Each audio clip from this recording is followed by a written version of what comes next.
आशा भरी नारी, ये TWR इंडिया की प्रस्तुति है।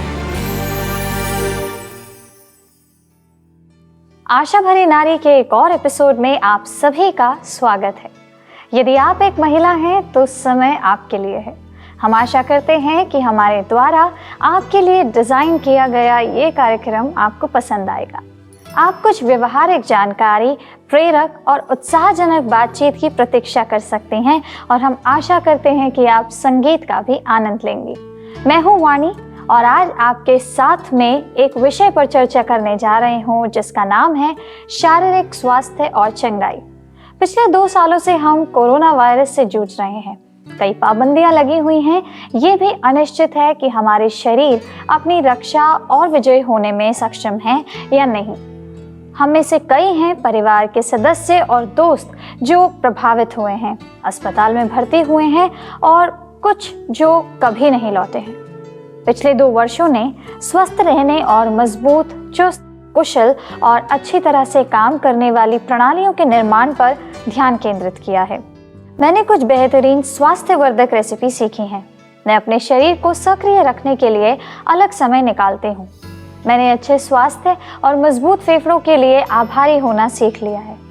आप जानते हैं कि जब हम बच्चे थे तब मेरे माता पिता मेरे भाई और मुझे सोने के समय एक कहानी 3 लिटिल पिग्स सुनाते थे।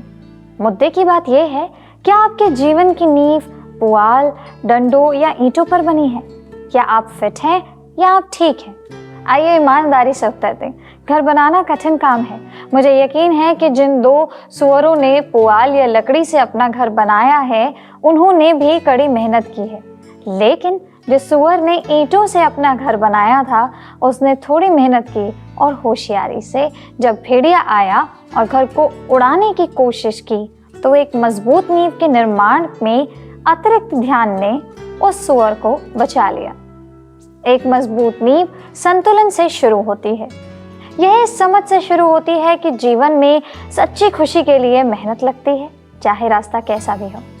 यदि आप थोड़ा अतिरिक्त काम करते हैं और मन और आत्मा के साथ साथ शरीर पर ध्यान केंद्रित करते हैं, तो आप जीवन के तूफानों का सामना करने के लिए तैयार रहेंगे। मुझे इन हमसे संबंधित मुद्दों और विषयों पर चर्चा करने के लिए हमारे समय का आनंद आता है। और हाल ही में मैंने सोचा कि मुझे कितना समय व्यायाम के लिए मिल रहा है। मुझे पता है कि जब मैं नियमित व्यायाम करती हूँ तो मैं बेहतर महसूस करती हूँ और बेहतर दिखती हूँ, और यह मेरे दिल और मेरी हड्डियों को मजबूत करने में मदद करता है। हालांकि मुझे ये पता लगाने में ज़्यादा समय नहीं लगा कि मुझे व्यायाम करने की ज़रूरत है। क्या आप व्यायाम करती हैं? आप व्यायाम कैसे करती हैं? क्या आप टहलती हैं? क्या आप दौड़ती हैं? क्या आप साइकिल चलाती हैं? ज़्यादातर समय मैं व्यायाम के लिए टहलती हूँ। मैं धूप और ताज़ी हवा का आनंद ले सकती हूँ और यह मेरे लिए अच्छा भी है। हम में से अधिकांश जानते हैं कि स्वस्थ जीवन शैली चुनना महत्वपूर्ण है। हम यह भी जान सकते हैं कि इसे कैसे प्राप्त किया जाए। स्वस्थ भोजन खाएं, नियमित व्यायाम करें, खूब पानी पिएं और पर्याप्त आराम करें। लेकिन सिर्फ इसलिए कि हम कुछ करना जानते हैं, इसका मतलब यह नहीं है कि हम इसे करेंगे। स्वस्थ शरीर होने का मतलब है कि हमें उस पर काम करना होगा, और इस पर काम करने का मतलब है कि हमें मांस, मछली, सब्जियां और फलों जैसे खाद्य पदार्थ को चुनना और तैयार करना है जो हमारे लिए अच्छे हैं। हमें पर्याप्त नींद लेनी है और हमें व्यायाम करना है। हम स्वस्थ चीज़ें करना शुरू कर सकते हैं, लेकिन क्या हम उन्हें करते रहेंगे? क्या होता है जब हमारा दैनिक जीवन काम या स्कूल के काम, घरेलू कर्तव्यों और हमारे परिवारों में बहुत व्यस्त हो जाता है? क्या हम हार मान लेते हैं, या क्या हम सबसे अच्छा करने का चुनाव करते हैं? कभी कभी हम हार मान लेना चाहते हैं जब हम जल्दी परिणाम नहीं देख पाते। मैं जानती हूँ, मैं खुद ऐसा ही चाहती थी। इसलिए भविष्य के परिणामों पर अपना ध्यान रखना महत्वपूर्ण है। हम स्वस्थ रहेंगे अगर हम व्यायाम करते रहेंगे, अच्छा खाना खाएंगे और पर्याप्त आराम करेंगे। व्यायाम हर किसी के जीवन का एक सुखद और आम हिस्सा होना चाहिए। यह उतना ही स्वाभाविक होना चाहिए दोस्तों, जितना कि बिस्तर से उठना, खाना और काम करना। यदि व्यायाम मज़ेदार और सरल है तो इसे दैनिक आदत बनाना आसान हो जाएगा। सच्चाई यह है कि हमारे शरीर को गति के लिए डिज़ाइन किया गया है। व्यायाम से जो आनंद मिलता है उसे देखने के लिए आपको केवल बच्चों को देखने की ज़रूरत है। कुछ प्रमुख बातें हैं जो हम बच्चों से व्यायाम के बारे में सीख सकते हैं। सबसे पहले, ज़रूरी नहीं कि जटिल उपकरण या निर्देश की आवश्यकता हो। दूसरा, बच्चों के लिए व्यायाम तब आसान होता है जब वे इसे दूसरों के साथ करते हैं। व्यायाम की सही मात्रा अच्छे पोषण के साथ आपके जीवन को बढ़ा सकती है, आपको लंबे समय तक जीने में मदद करती है, अधिक उत्पादक बनाती है और अधिक ऊर्जा प्रदान करती है। क्या होगा यदि आप व्यायाम नहीं करते हैं? व्यायाम ना करने से मांसपेशियों में ढीलापन, थकान, हृदय रोग, उच्च कोलेस्ट्रॉल, ऑस्टियोपोरोसिस और यहाँ तक कि अवसाद जैसी बीमारियों की संभावना बढ़ जाती है।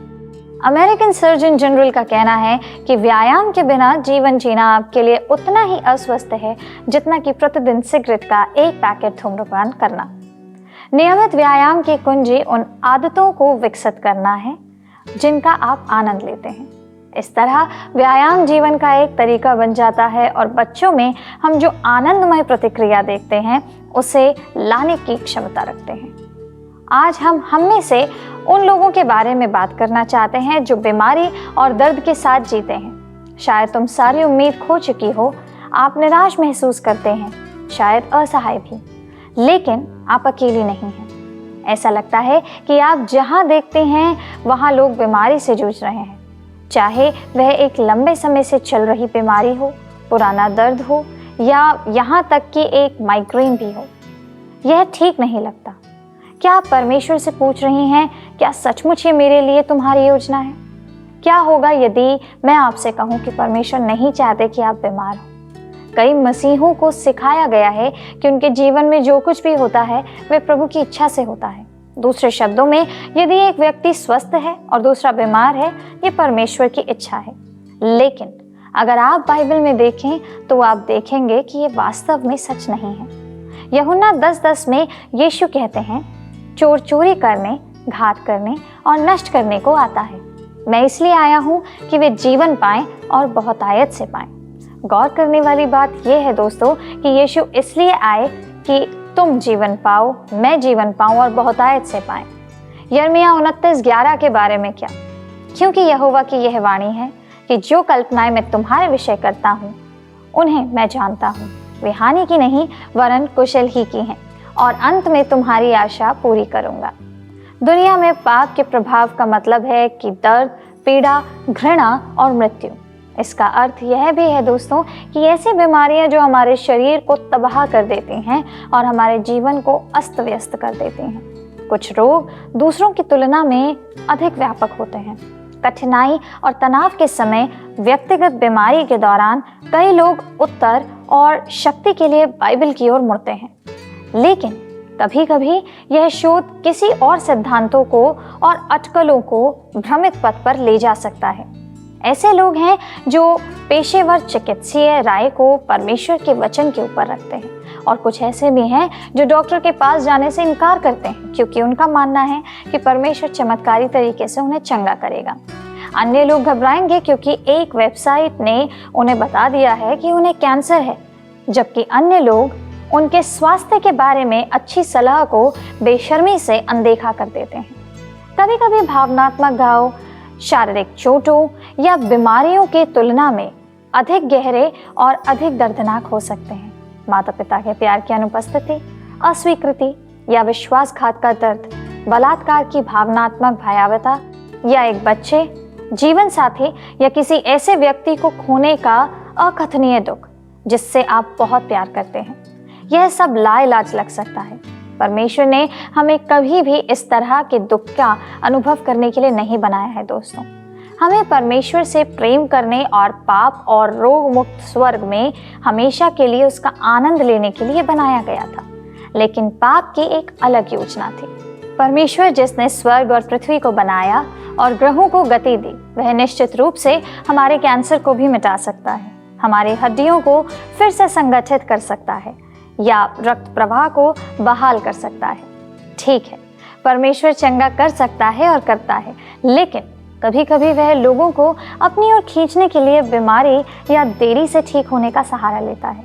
यीशु की सेवकाई के दौरान उसने चमत्कारी चंगाई की, जिससे परमेश्वर की महिमा हुई और विश्वास गहरा हुआ। बाइबल हमें ईमानदारी से प्रार्थना करने के लिए प्रोत्साहित करते हैं। दोस्तों, यदि आत्मा हमें चंगाई के लिए प्रार्थना करने के लिए प्रेरित करता है, चाहे अपने लिए हो, अपने पड़ोसियों के लिए, हमें ऐसा ईमानदारी से करना चाहिए। तो भी जब हम प्रार्थना करते हैं तो हमें यह याद रखना चाहिए, यद्यपि परमेश्वर हमें चंगा कर सकता है, हमें यह कभी भी नहीं मानना है कि उसे करना ही चाहिए। मृत्यु पतन का परिणाम है, यह हम सभी को पछाड़ देता है। जब मसीह वापस आएगा तो कोई भी बीमारी परमेश्वर की सृष्टि को नहीं मिटाएगी, लेकिन अभी हम प्रतीक्षा करते हैं और कराहते हैं, जैसे कि हमारे शरीर सूखते जाते हैं।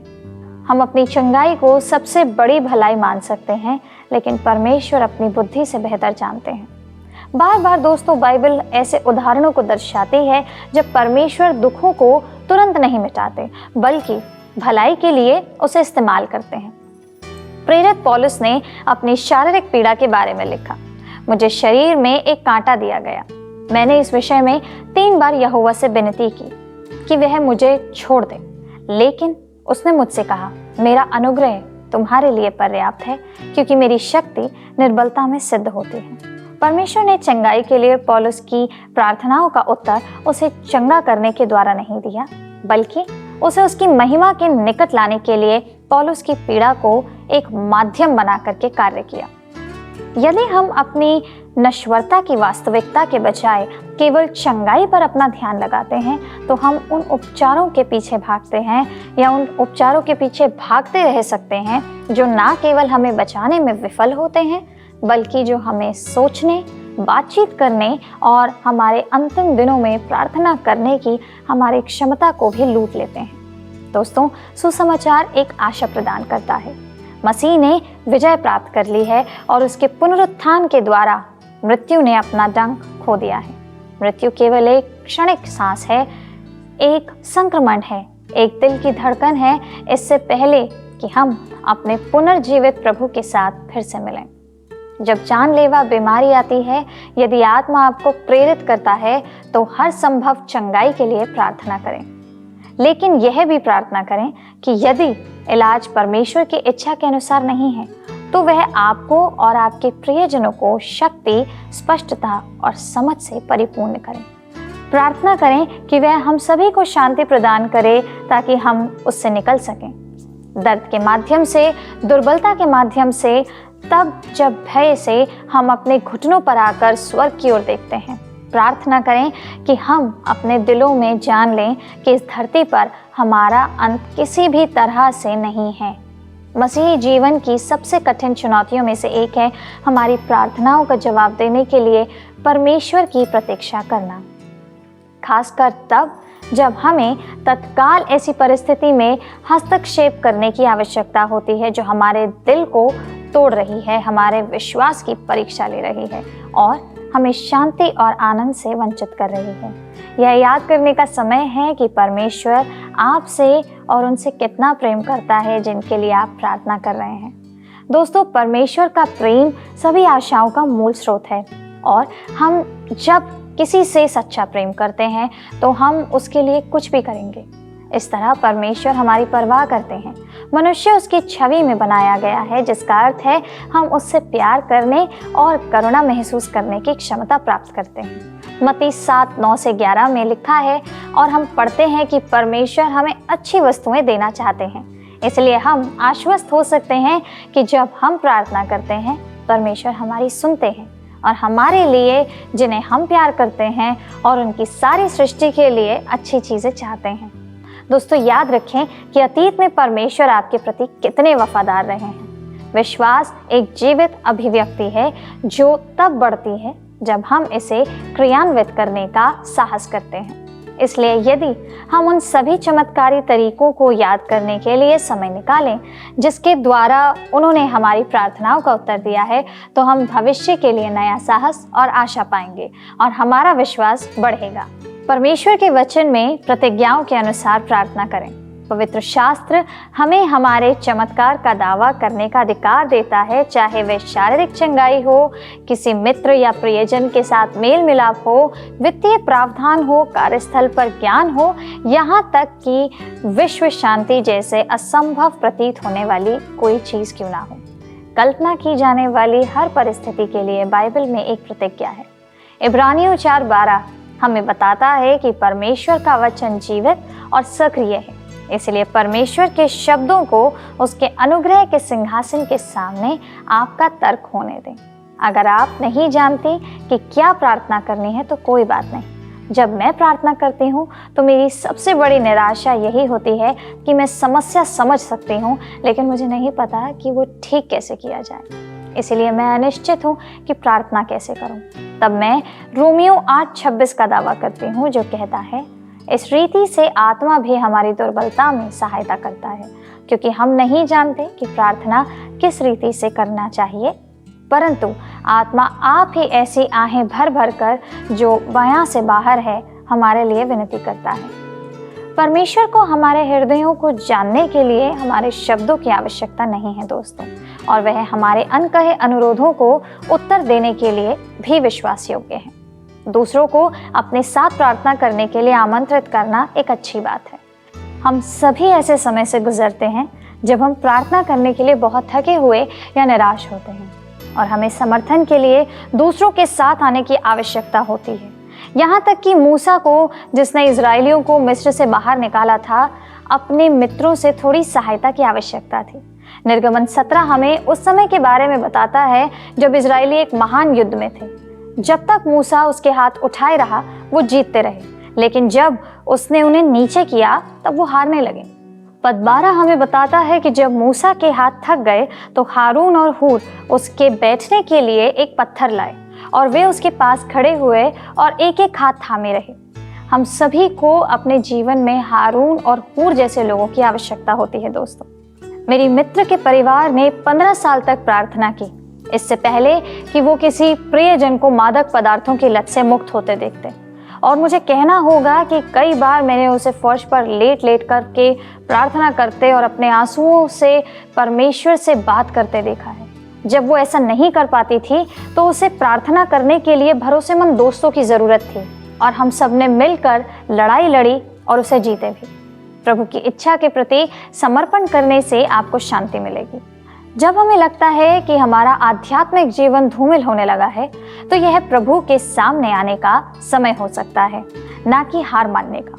कभी कभी हम उस लड़ाई को जीतने के लिए इतने दृढ़ हो जाते हैं जिसका सामना हम कर रहे होते हैं कि हम परमेश्वर से पूछना भूल जाते हैं कि क्या हम उसकी इच्छा के अनुसार प्रार्थना कर रहे हैं।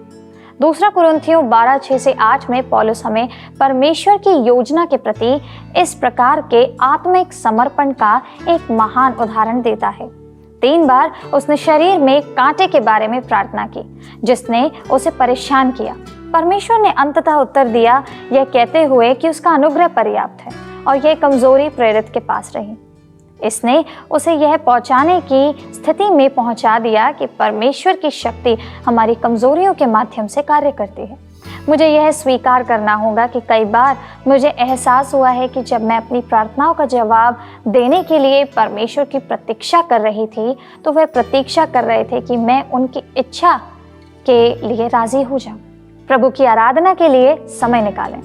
अंत में मैं मध्यस्थता की थकान का मुकाबला करने के लिए सबसे अच्छे उपाय के साथ समाप्त करूंगी। हमेशा प्रभु में आनंदित रहो। मैं इसे फिर से कहूँगा, आनंदित। यात्रा उतनी ही महत्वपूर्ण है जितनी कि जिसके लिए हम प्रार्थना कर रहे हैं। इसलिए जब हम प्रतीक्षा करते हैं तो हमें परमेश्वर की स्तुति करनी चाहिए कि वे कौन है और उसके पास सभी अच्छी चीज़ें हैं और वे उसे पूरा ज़रूर करेंगे। हम एक ऐसी दुनिया में रहते हैं दोस्तों जो पाप से ग्रस्त है, जिसका अर्थ है कि हमारे शरीर अंततः खराब हो जाते हैं और हम अंततः मृत्यु का सामना करेंगे। मृत्यु तो हम सभी को आएगी, लेकिन मृत्यु से पहले हम अपने भौतिक शरीरों में कमजोरी का अनुभव करते हैं। वह क्षय जो हम में लगातार खाए जा रहा है, चाहे कैंसर हो या सर्दी, मधुमेह हो या हड्डी टूटना, हम सभी अपने शरीर में किसी न किसी तरह की बीमारी का सामना करते हैं। बाइबल कहती है कि जब हम बीमार होते हैं तो हम परमेश्वर के सिंहासन पर निडरता से आ सकते हैं, अपनी ज़रूरत के समय में अनुग्रह और दया मांगते हुए। यद्यपि हमारा शरीर अच्छा महसूस नहीं करता है, फिर भी परमेश्वर हमारी परिस्थितियों पर उनका नियंत्रण है और यीशु के पास अभी भी हमें चंगा करने की शक्ति और अधिकार है। और ये भी बताने वाली बात है कि यह उसकी इच्छा है और वह ऐसा करने की क्षमता रखते हैं। विश्वास के साथ यीशु के पास आइए, यह विश्वास करते हुए कि वह अभी भी बीमार को चंगा करता है, हमें स्वतंत्र करता है और हमारे भौतिक शरीरों पर अधिकार करता है।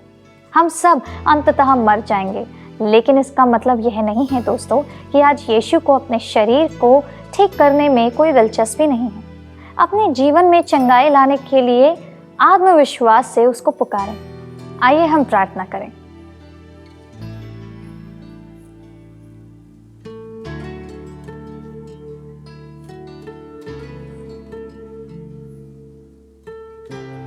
धन्यवाद परमेश्वर कि आपने हमें ये मौका दिया कि हम आपकी उपस्थिति में आ सकें।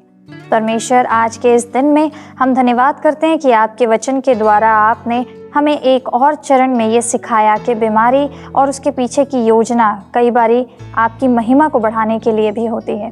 पिता, आज के दिन में परमेश्वर आपके समक्ष और अपनी इन सभी बहनों को और अपने सभी प्रियजनों को आपके समक्ष रखती हूँ और प्रार्थना करती हूँ कि जो बीमारी से जूझ रहे हैं उनके जीवन में आपकी एक अलौकिक शांति और आपकी जो योजना उनके जीवन में है वो पूरी होने वाली बन सके। आज हमारे विश्वास को बढ़ाइए पिता, ताकि हमारा विश्वास दृढ़ता के साथ में आपके ऊपर सदैव के लिए बना रहे। हमारा विश्वास कभी डगमगाए ना, जैसा हमने वचन में पढ़ा कि चोर चोरी करने, घात करने और नष्ट करने आता है, लेकिन आप आए हैं हमें अनंत जीवन और बहुतायत का जीवन देने। आज हम प्रार्थना करते हैं कि वो अनंत का जीवन और वो बहुतायत का जीवन और उसके प्रति जो विश्वास चाहिए वो मेरे और मेरी बहनों और जितने लोग इसे देख रहे हैं उनके जीवन में दृढ़ता के साथ में आपके द्वारा स्थापित किया जाए।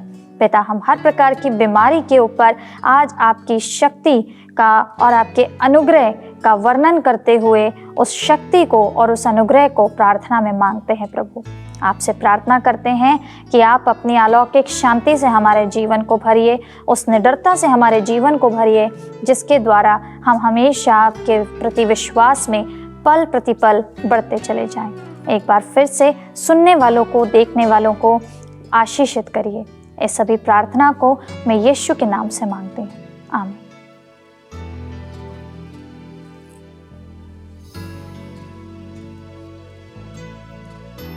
दोस्तों, विश्वास एक मांसपेशी की तरह है। जितना अधिक हम इसका उपयोग करते हैं, हम उतने ही मजबूत होते जाते हैं। प्रभु में विश्वास हमें सकारात्मक बने रहने, गड़बड़ियों को चमत्कारों में बदलने, मजबूत खड़े होने और ऐसी चीज़ें प्रदान करने में मदद करेगा जो हमें उस तूफान के दौरान मजबूत और सुदृढ़ करेगी, जिससे हम गुजरते हैं या हमें कभी गुजरना पड़ सकता है। हमारे शरीर की देखभाल करना आराधना का एक रूप है, क्योंकि वे परमेश्वर से संबंधित है और हमारे लिए एक उपहार है। इसलिए उनसे आज स्वस्थ विकल्प बनाने में मदद करने के लिए कहें। हम उनकी उत्कृष्ट कृति हैं। अपना जीवन उन्हें समर्पित करें और उनकी महिमा के लिए उन्हें इसे बदलते हुए देखें। आज के लिए इतना ही। जब तक हम दोबारा ना मिलें, स्वस्थ रहें, दृढ़ रहें। प्रभु आप सबको आशीष दे।